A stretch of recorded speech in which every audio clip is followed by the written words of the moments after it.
everything been coming along? Good. It's great to finally meet you. Oh my gosh, what a pleasure. The pleasure is all mine. I love to connect with students and I'd love to help however I can. What's going on for you? All right. Thank you. First and foremost, I just want to say thank you for everything that you're doing. Like, it's awesome. Please don't stop. I know it's a lot, but like, you're such a blessing. So I just have to say that. Okay. That means a lot to me. Thank you for that. Yeah. And I definitely have no plans to stop. I love what I do. Okay. Great. Awesome. Alrighty. So I just had a couple of questions. I've been on this journey for probably a I always wanted to go to law school since undergrad. I graduated in, I think 2013, and then I went back for my master's in 2016. I graduated in 2016. So I've decided to finally take a leap of faith, per se, and start my journey. So I decided to sign up for the course. I just feel like it's really good. The way you explain your stuff is good. I just wanted to ask, like, I work full time and I'm just trying to figure out how to balance everything, per se. And then how many hours do I need to study a week? Like, I just signed up for the course. So I was just trying to figure out how to balance how many hours do I need to study a week. And like, I don't even know, it's just a lot right now, but yeah. Yeah, sure. Of course. I mean, the LSAT's a big task to take on. It is a big journey. It's a long journey, of course. And this often takes much more than folks typically expect. You can get there in the end, but it'll take a lot. And so I'm curious, in order to answer your question, I'm curious, first off, what's your target test date? Do you have one in mind? And then secondly, what other obligations do you have going on right now? So I'm thinking about, I want to start school next year. So I was thinking about taking the November test or the January exam. I work full time. I have a family. I have other obligations such as, church and other stuff like that. I'm currently working from home now. I think we're going back like next month, but it's going to be like a hybrid schedule. So sometimes like when I signed up for your course, I probably study like an hour one day, another day, or I join like the different groups just to get an insight. So those are the things that I have going on now. Okay. Okay, good to know. So November, January, you've got plenty of time. We're speaking now mid-July. So you've got a good four to 6 months to put in. Okay. And you have a lot of other obligations on your plate, though. I mean, so you definitely want to adjust accordingly with that. And so I don't want you to stop doing anything that you're doing. Obviously, family is essential. Family is number one, right? You got to keep all your family obligations there. You can, of course, ask other family members to maybe take on a bit more here and there, like watch kids, for example, if there's kids in the mix, just so that you can hit the books. And church is obviously important as well. But maybe you don't want to take on some massive church project in the next 4 to 6 months. Keep going, of course, remain involved in your community, but you might want to hold off on taking on any new responsibilities there until after the LSAT to avoid overloading yourself. So those are just some ideas. How does all that sit with you? Oh, that's great. I mean, I struggle with that, but I really want this. I've been wanting this since like 2013, like 2012. So it's like, and I don't want to wait any longer. And I'll be 36 and like, I want to do this. So learning to say no I have to do that, so yeah, that's about it. So, and then another thing, I watched your video and you talk about accuracy, pacing, and endurance. How do you know when, like, I looked at your study plans as well. So I was thinking about probably doing like the 4 to 6 month study plan.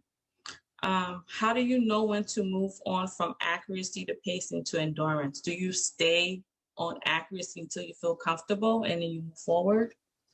That's a great question. So you don't want to wait until you're at 99% or 100% accuracy because, hey, this is a tough exam.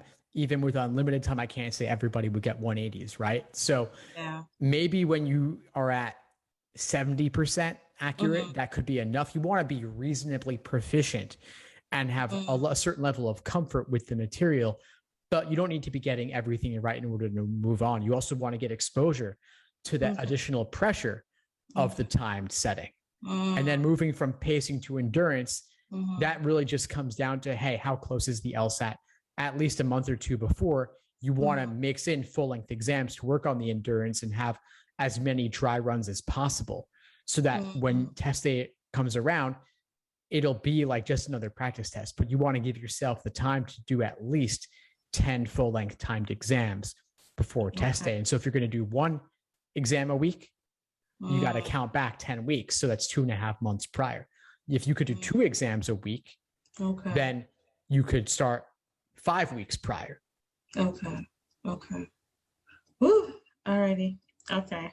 And then I think 2 more questions, then I'll be done because I gotta go. Okay. So let me see. Where did it? I think you answered the question. Is it okay if I join like the study groups? Like I joined one, I think last week, about logic reasoning, and then they was talking about conditional. I had no idea what it was, but I was like, whoa. Well, that's a good place for you to be then, because they're going to show you the way. You need that exposure. I mean, it's okay. You still got 4 to 6 months. You can master conditionality in half that time for sure, and much less as well. But you got to be in the mix in order to get that exposure to what people are talking about. Obviously, the videos in the course will give that to you also. But the live class sessions, the study groups, that's the quick place to get the interaction and the support of the community. Because just like church provides a community, you can also benefit from having the live LSAT community to help you, because they're the ones who are really going to know what you're dealing with. Definitely. Okay. So how many hours do you think I would need to do? I know for me, I want to focus more probably Saturdays, and then like probably Sunday, like in the evening, at least an hour or 2. But during the week, like how many hours, if I'm targeting like November, like, I don't know. I mean, I want to put pressure on myself because it's a goal, you know, and I don't want to become like, oh, I'll just see how it, you know, so I'm just, Yeah, for sure. So I want to keep it reasonable, but push you a little bit. So how about, let's say on average, 10 to 15 hours per week. Okay. And you could do more on the weekends, less on the weekdays. Okay. And that's just to balance what you currently have going on. And like I said, don't take on anything new. So like between now and January, there's Christmas. I wouldn't take on organizing anything big for Christmas. Okay. At least for the entire church community, obviously with your family stuff, but then maybe you do more for like Easter, because Easter will be presumably after the LSAT. So you can do more then. That could be your prize at the end, right? You can't take on the Christmas project, but you take on the Easter project. Yeah, definitely. Okay. All right. And just follow the monthly plans, right, that you have on the course? Yeah, so that's laying out exactly what to do to build that strong foundation from the beginning.